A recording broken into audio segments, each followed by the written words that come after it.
अब बात करते हैं यूरोप में पड़ रही गर्मी की। इन दिनों जितना तापमान दिल्ली एनसीआर में है, लगभग उतना ही तापमान यूरोप के कई देशों में है। लेकिन यहां जीवन सामान्य चल रहा है और वहां आपदा जैसे हालात हैं। गर्मी के कारण वहां अब तक 1300 लोगों की मौत हो चुकी है। सिर्फ 40 डिग्री के टेंपरेचर ने पूरे यूरोप को भट्टी बना दिया है। लोगों के लिए दोपहर के वक्त काटना मुश्किल हो रहा है। हालांकि रात के तापमान में भी दिन के मुकाबले ज्यादा फर्क नहीं है। ये तस्वीरें जर्मनी की राजधानी बर्लिन से आई हैं। लोगों को गर्मी से राहत दिलवाने के लिए पुलिस की उन गाड़ियों को काम पर लगाया गया है जो दंगे के हालात में सड़कों पर उतरती थी। बर्लिन के एक इलाके में ऐसी ही 2 गाड़ियों को देखकर लोगों की भीड़ उनकी तरफ भागी और गाड़ियों से निकल रही बौछार में भीगते हुए गर्मी से राहत पाने की कोशिश की गई। हालांकि दंगे के वक्त गंदा पानी होता है, अभी साफ पानी है। ये देखिए, एक दूसरे इलाके में गाड़ी से फुल फोर्स के साथ पानी की बौछार की गई और दूर पार्क में खड़े लोगों को भिगाया गया। आमतौर पर जो तरीका दंगाइयों को भगाने के लिए किया जाता है, वो अब गर्मी से निजात दिलाने के लिए अपनाया जा रहा है। इसी तरह के इंतजामात चेक रिपब्लिक में भी किए गए हैं। वहां तापमान 31 डिग्री के करीब पहुंचा तो लोग गर्मी से बेहाल हो गए। तुरंत सरकार ने पानी के टैंकर सड़कों पर उतारे और अलग अलग इलाकों में उनकी तैनाती की गई। जर्मनी की तरह चेक रिपब्लिक में भी लोगों ने पानी से भीगते हुए गर्मी से राहत पाने की कोशिश की। इन दिनों फ्रांस, इटली, स्पेन समेत यूरोप के ज्यादातर देशों का तापमान 40 डिग्री सेल्सियस से ऊपर है। दिन और रात के तापमान में ज्यादा अंतर न होने के कारण रात को भी गर्मी से राहत नहीं मिल रही है।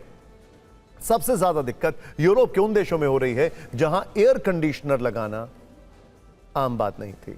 यूरोप के ज्यादातर देश गर्मी से परेशान हैं। कहीं लोग अपना पूरा दिन स्विमिंग पूल में बिता रहे हैं तो कहीं नदियों के किनारे डेरा डालकर बैठे हैं। मौसम वैज्ञानिक बता रहे हैं कि ओमेगा ब्लॉक पूरे पश्चिम यूरोप को जकड़ चुका है। यह खतरनाक वेदर पैटर्न है जिसके कारण कई इलाकों में तापमान सामान्य से 18 डिग्री सेल्सियस तक ऊपर पहुंच गया है। वैसे आपकी जानकारी के लिए टाइम मैगजीन के लेटेस्ट आर्टिकल में एक डेटा दिया गया है जो कि बहुत परेशान करने वाला है।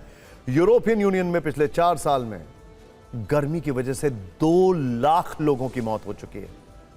यूरोप में तापमान 40 डिग्री तक पहुंचा तो जनजीवन ठहर सा गया। लेकिन भारत के कई इलाकों में 40 से 45 डिग्री तापमान आम बात है। लेकिन 2 दिन पहले दिल्ली में लोगों को 51 डिग्री वाली गर्मी का एहसास हुआ है।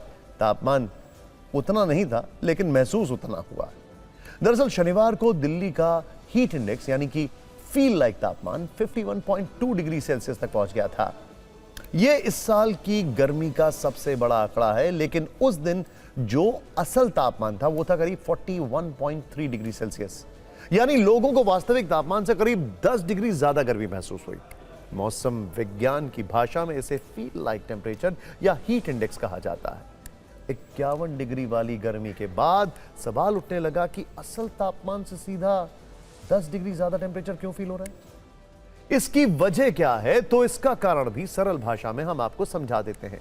गर्मी में जो पसीना आता है वो हमारे शरीर का अपना कूलिंग सिस्टम होता है। जब पसीना सूखता है तो शरीर ठंडा हो जाता है। लेकिन जब हवा में नमी यानी ह्यूमिडिटी ज्यादा होती है तब पसीना जल्दी नहीं सूख पाता है। ऐसी स्थिति में शरीर की गर्मी बाहर नहीं निकल पाती है। नतीजा, शरीर को वास्तविक तापमान से कहीं ज्यादा गर्मी महसूस होती है।